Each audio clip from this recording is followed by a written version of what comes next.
All right, I think we can go ahead and start now. Yeah, absolutely.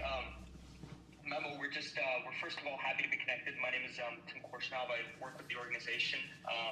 My background is, I'm involved on a few businesses with the partners that we have helping run this nonprofit. This is like our passion project at this point.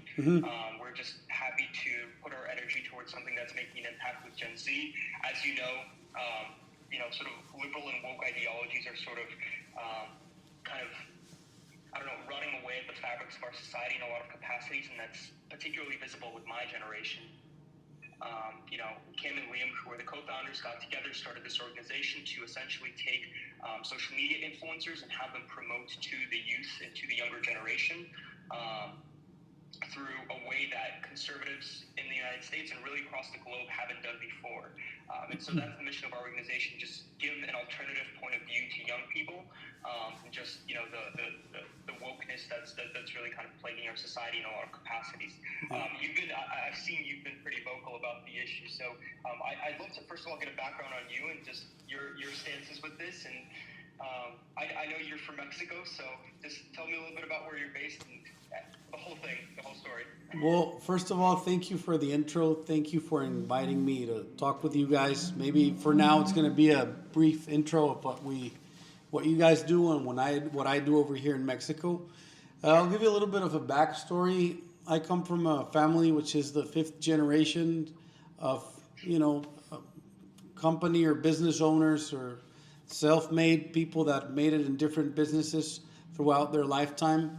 In my personal experience and what I have been doing is personally growing other businesses that have to do or that might grow along the line of what I've been learning when I was a kid, or by sitting down on the lunch table with my father, my grandfather, and my uncle. And these type of things or businesses that I've launched have been on a obviously pro-capitalist way of thinking, and a pro-libertarian and a pro-freedom, basically, which is something that is being very limited in our world nowadays, as you might know. Not only in China or in North Korea, but also sadly in the United States. That has been happening in the latest or recent years throughout different administrations, not in one specifically.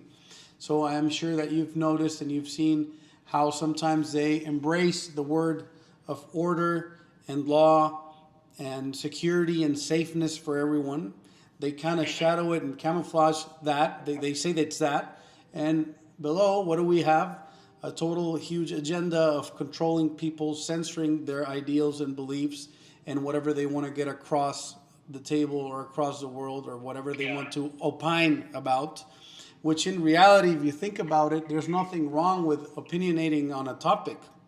You're not doing anything. You're just speaking. It's different speaking, doing, and actually affecting.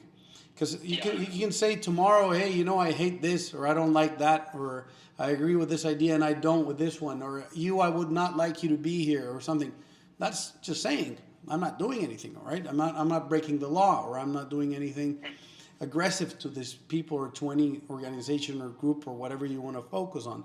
And I think starting from what I started and what we're saying is, it's very sad that this has been going on in the latest years of the U.S., for example, which is a nation that I personally praise and obviously admire from you guys, your culture, your work culture, your work ethics, your values, your family values and morals.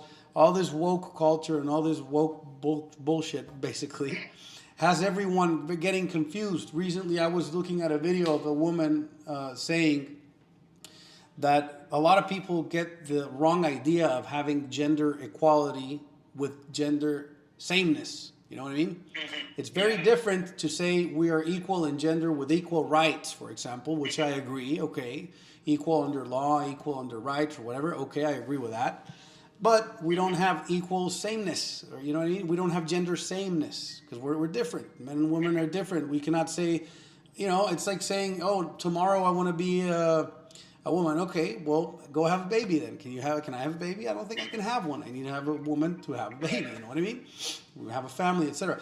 It's like saying, well, tomorrow I want to be a whale. Well, as much as I want to be a whale, if you grab me and put me 2,000 feet underwater, my lungs are going to explode and I'm going to be able to move or swim or anything. So it's funny how they try to put all these ideas into different groups of people, especially young children and young people in general, that they want to distort, transform, and confuse the mind of when something is real, when something is free, and when something is safe. They camouflage it with all this bull crap, and that's what kind of sickens me nowadays. And I think it's great that you guys put out a voice or a word out for what's going on. And I'm here to if you also ask me anything about it, or we want to attack a specific topic, I'm happy to do so. Yeah. Yeah, absolutely. I mean, Memo, first of all, I appreciate that introduction, and you have a absolutely fascinating story in those views. I mean, they definitely align with what we're doing. But just to tell you a little bit about myself, I'm Russian myself, and I've moved here to the United States when I was very, very young. Oh. And so, like, my family was still in a very, more or less prosperous position in Russia and whatnot. And so, but I grew up around sort of the towns which were impacted by socialism and communism quite heavily. And so I understand what the distortion of reality and the bringing in of certain ideologies does to a society. And so that's why, I'm involved in what I'm involved here in the United States. I'd love to hear how it is in Mexico, really, because I'm on other business projects and things like that, I'm getting involved in the Mexican markets and things like that. But I'm curious to the culture of the people and the general views on this woke stuff that's happening. Because if you see the Mexican individuals that come into the United States, it's usually people who are with very hardworking, with sort of conservative values, and just Hispanics across the board, really, Cubans and others as well. So here's the thing. There's two things that you kind of talked about that have a very, very solid point that I want to get across and for you to understand what the situation of Mexico is like regarding these woke topics or regarding these groups of people that feel stressed, anxious, or not happy with how they're not equal or whatever you want to talk about. No. First of all, here in Mexico, we have real problems. What is a real problem? Okay, what is a real problem? You tell me. Real problems are, for example, I live in a state which is called Nuevo León, and we don't have water right now. I mean, there's some buildings that have water, like my office has water because we pay for a boiler system or water, supply that we have for extra. But if I want to open the water now in a little plaza or whatever, a garage that's here, for example, giving service to cars, water won't come out. Because right now we have a shortage of water. And why do we have a shortage of water? Because infrastructure has not been put into practice, into work the last 6, 12 years, has not been done correctly. And for whatever reasons, the politicians or the governments or the governor has not, got his head into got his plan approved or something. So imagine we come in and this is, I'm talking about one of the richest states in the country, you know what I mean?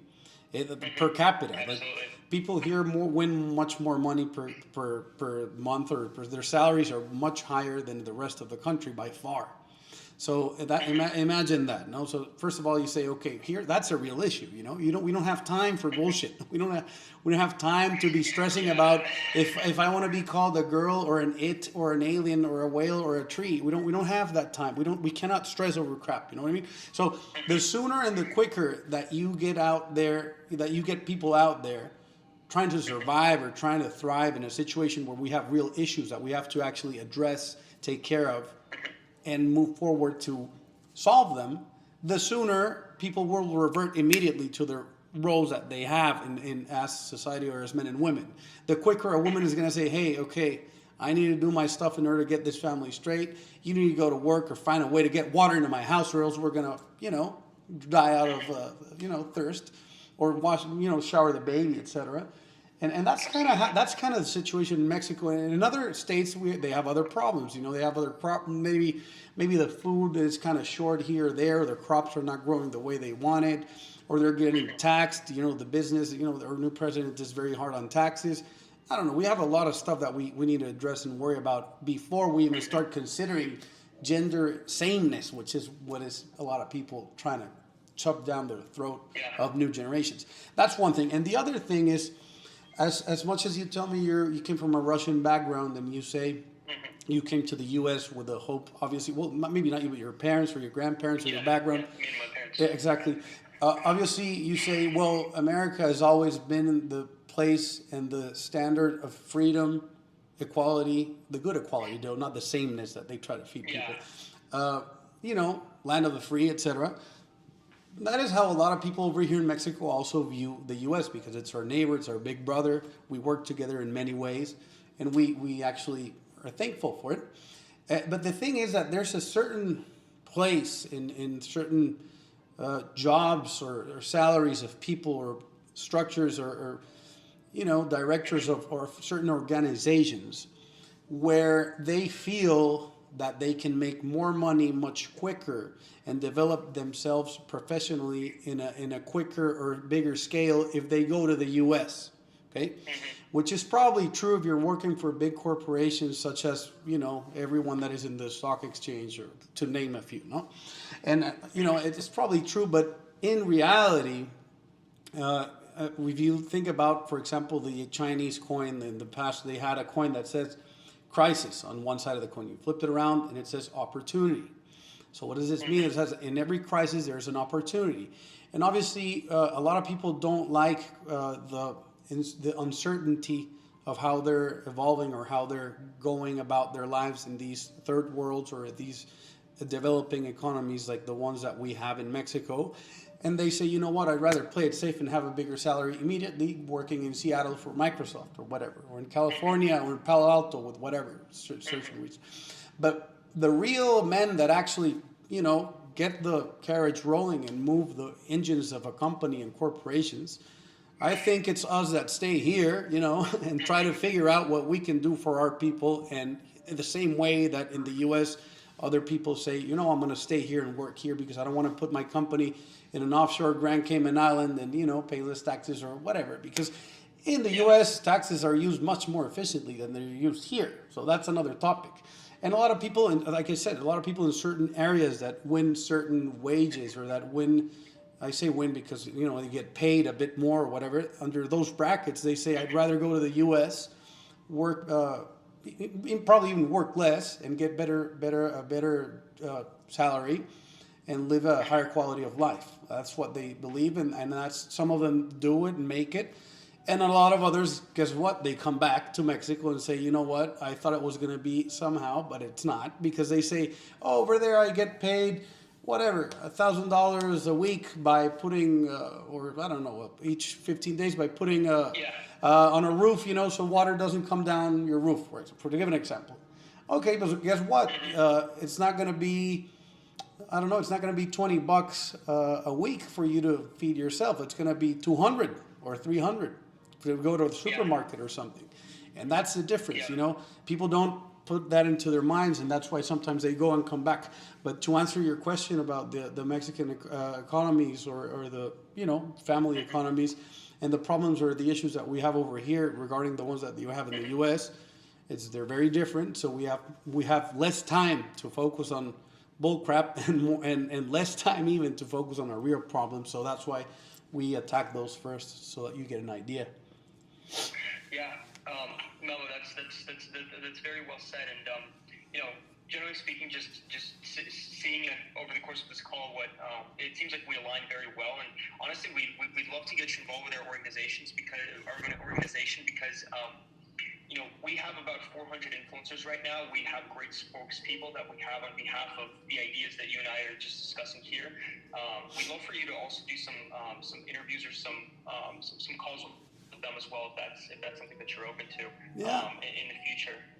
It seems to me at least that you have definitely a passion and an interest for spreading these ideas, and I honestly, where does that come from for you? And like that's, I don't know, if you could just go into that a little bit more. Or are you interested in just getting involved in politics? I mean, well, in reality, the thing is that in Mexico, since we have real issues that we have to take care about and stuff like that, the last thing we need is all this woke culture coming in and invading and, you know, just messing with the gears of a machine that is barely starting to work and grind with different companies, organizations, and people throughout Mexico. Yeah. So yes, you have all these people that they go and march and they make all these unsettlements and they're mad, but in reality, you look at them and they're mad at themselves because they're not making it the way they're supposed to make it, and that's my take on it. And I see all these people. I've never seen a woke being happy with who they are.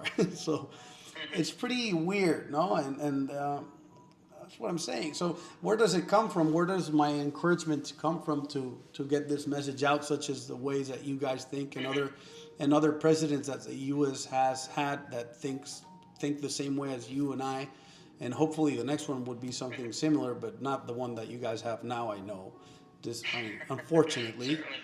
But why does it come to my mind, and why does it matter? Because the last thing we need is these these ideas, penetrating our culture, our work scheme, and our ways that we develop as a company or as a country into prosperity, and having situations of success more than situations of these type of ideas invading and just trampling with our roads to success. That's basically what worries me, and from what I have seen and how these new generations are being raised and how they come up with. I mean, a lot of people sometimes ask me, "Hey, Memo, I see you have no tattoos. Are you have something against people with tattoos?" I say, "No, I don't judge a book by its cover. I never judge a book by its cover." Like right now, I was having a haircut and there's this kid painting his head pink. And I asked him, "Why are you painting your head pink?" He's like, just because it's summer or whatever. So I was chatting with him. He's a normal guy, he's a nice kid. He's not crazy or anything, And I don't judge a people by its appearance or by their appearance or a book by its cover. But I'm just being conscious of what is being fed throughout all the mass media and all the all this misinformation coming about, confusing people. I'm trying to make something to kind of stop it or break it back and have us more focused on success as corporations, as persons, and as a country. That's why we do it. I'm interested in this, basically. Yeah, absolutely. Memo, I mean, like personally, just out of curiosity, what sort of businesses do you manage now? I mean, like, what's your like day to day? What companies do you work with? Well, basically, what I've been working the last 9 years have been financial advisory and consultation for companies or for developing companies. Asesoría financiera, which is financial advisory in corporations or in companies in general throughout the country in Mexico. And personal financial advice also. I have some clients that they want to invest here, there, whatever. I take care of investments, what that I do. That's one thing. And the other is I've been in construction for the last 12 years. I have a company that deals with different types of construction. And I know I deal with a lot of people that are out there, on the street, for example, working wires, I don't know how you call it in English, but all these materials that we have, like cement, steel, construction, materias primas, which is called the primary, forgot the name in English. Sometimes words, I speak good English, but sometimes a word escapes. You're good. Raw materials, okay? So I work with people that deal a lot with raw materials. So I know hand labor very well in Mexico. I know what their struggles are. I know how they feel about what's going on in the rest of the country. And there are a lot of people out there that I've worked with that they're very hard workers. So I deal with construction basically, finance, and a little bit of telecom, which is related to construction, which is a lot of wiring and fiber optic that we do also, and develop and build around the country for networks. No, and basically that's why I've been seeing different people of different spheres of the country and mindsets, and most of them are like, what, I don't have time for bullshit. I need to work. I need to get on with my family. We can't have all this drama right now. A year ago, there was this guy or girl. Honestly, I don't know if it was a girl or a guy, or a boy or girl. He was in a classroom and he was saying, or she was saying, that she wanted to be called, instead of saying, for example, because in Spanish we have, like, for a friend we have an A or an O. No, so if I call you a frienda, you're like a friend girl. If I call you a friend O, you're a guy friend, and this person just wanted to be called friend, you know what I mean? So Yeah. he or she wanted to be addressed as nothing or as whatever this person has in their mind or his mind. And everyone just started cracking up on him, just started laughing at him or her, like, bro, what are you saying? Like, you are, I forgot if it was a guy or a girl, like, you are this, like, you don't understand. She started crying, like, no, I'm going to be called a friend and a friend. It's like, Jesus. I mean, you don't have time for that. So everyone in the classroom was like, hey, we don't have time for your bullshit. We have our problems. This is not a problem. We have real problems in this developing country that is Mexico. And we need to address this as a team and as a classroom and as individuals that want to strive for opportunity and success in life, other than be dealing with like a crybaby with bullcrap that doesn't exist, basically. So Absolutely. Well, yeah, that's very interesting. In the United States, I think it was Joe Biden who started promoting it on a massive scale. It was the term Latinx, as in not Latino or Latina, Latinx. My God. As in removing masculine and feminine pronouns. Exactly, something like that, along those lines. My God. It's crazy. Memo, I didn't anticipate bringing this up, and this is not part of like an interview or anything, but over here with Today's America, the other two guys are Cam and Liam, and we're actually right now working also on a company it's a Silicon Valley startup with a few Facebook and Ancestry executives, as well as some fairly large entrepreneurs, and we're going to be doing kind of like a dual card linkage system between Mexico and the United States, particularly for immigrants to send money back home with kind of like a free remittance structure, if you will, through a forex scheme. You just mentioned you were involved in finance, so I was just curious what you do with respect to that, because it seems like maybe there's some synergies there. Well, I'm actually working right now with a partner that we have from Miami. I can't say much, but we are actually working with two companies right now, working remittances back and forth the U.S. in a very, very kind of modern way of doing it throughout an app and all this. Working with that and also doing that, and that's pretty interesting. What I do based on the finance side, I also do loans to specific companies or clients of mine that they need loans for a payroll, but not necessarily because they can't pay their payrolls, but because they want the liquidity to invest more in the growth of the business, for example. So we do that, and yes, we're working with remittances as well. Structure and legality of the issues is changing all the time. Like in the U.S., like they're regulating the NFTs and doing like all this like inside information about NFTs and insider trading. So it's fairly new. Like that is over there in the U.S. regarding NFTs. That's us over here with the remittances and apps, for example. So in crypto, obviously. So we're working along those lines, and it's something that interests me. And yes, maybe we can do something together, of course. Mm-hmm. Yeah, absolutely. Are you doing consumer remittances or B2B? I mean, like, you said Miami, that reminds me, is it a company called Majority if it's consumer? Because I know they're based in Miami. Well, I can't say which company it is, but it's over there. Right. And no, it's not consumer remittances. It's basically, mostly for the most part, it's, for example, say that grandma lives over here in Mexico and she has Juan over there in LA working. And Juan wins whatever amount of money or earns any amount of money during the week, and he wants to send 20% or 30% or the whole shebang to grandma over here, no? So what we do is we help him throughout a structure that we have to be able to send that money over here to grandma, and she can take it out in a lot of places in Mexico, not necessarily a bank, for example, or make use through the app, make use of it for other stuff here in Mexico also. So we kind of do work with that. Very cool.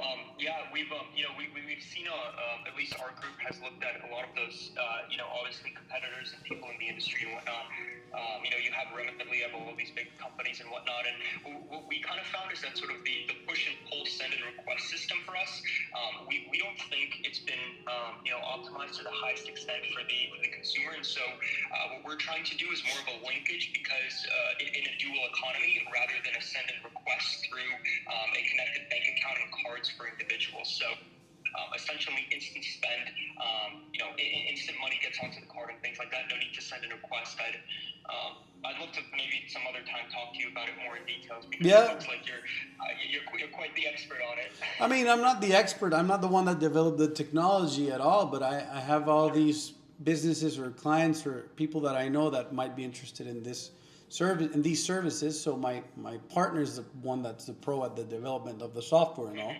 But we work together. That's why we work together. I work over here with him, and he's over there in the U.S. developing all the software and apps and everything. So yeah, but yeah, we can look on that in the near future. And I think for now, I think this has been a good intro for us. I'm happy to see that you guys at Today is America do this type of work, and it's very interesting and admiring from you coming from Russia, your background in Russia. Very pro-American, and I think that's something that a lot of people, it gives a big lesson to a lot of people that are 100% American, because there's no such thing except the natives, you know what I mean? But yeah, I mean, I think it's something that I'm glad to see and hear, and I think the ways that you guys have grown on the last 100 years in the U.S., or at least 50 or 80 years, it's a big lesson to countries like Mexico and other countries in Latin America that, you know, kind of start getting the bad ideology of the leftist and this and that and equalness and whatever.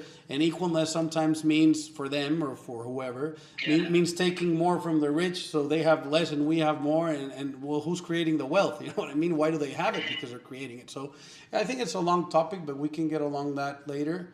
And for now, I think it's a good intro to meet you. And thanks again. Yeah, Memo, absolutely. Thank you again for your time. I really appreciate it. You seem to be like an extremely smart individual that knows what he's doing and doing right by the right ideas. So, I'd love to set up perhaps some other interviews with you between our influencers and just our people.